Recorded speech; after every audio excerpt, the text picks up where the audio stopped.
I'd like to thank the International Council for this opportunity of being here in Seoul in 2025. It's been a wonderful experience.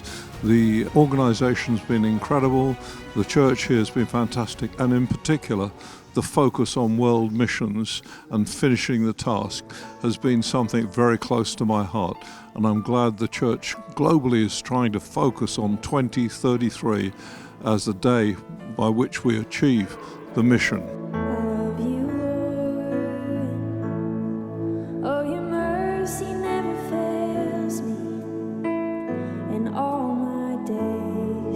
I've been held in your hands from the moment that I wake up until I lay my head.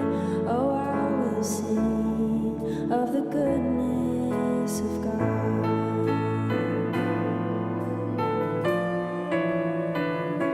I love your voice, and you have led me through the fire.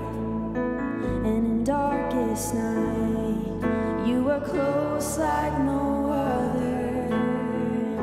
I've known you as a father, I've known you as a friend, and I have lived in the goodness of God.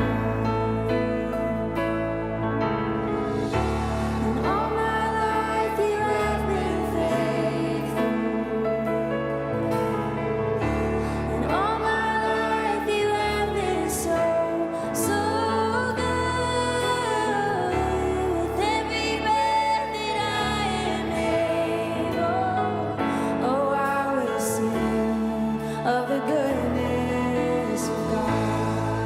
So glad to be accompanied by a man who goes down in history as the man who led the most globally represented gathering of Christian leaders in history per se.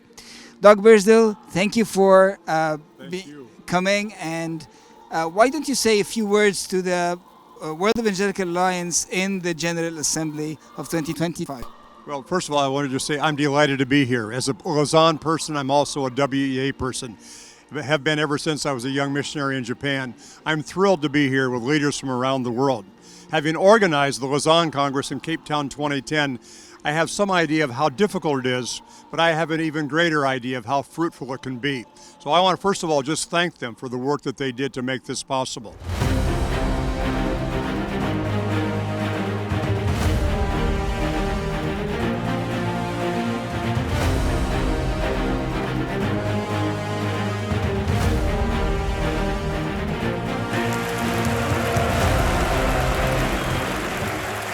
The year 2033 is a very special year. It marks 2,000 years since the resurrection of Jesus and the witness of the gospel around the world. At the World Evangelical Alliance and our General Assembly, we are here together collaborating and working and praying together that as we celebrate the 2,000 years of the gospel, that the world will hear of the risen Christ.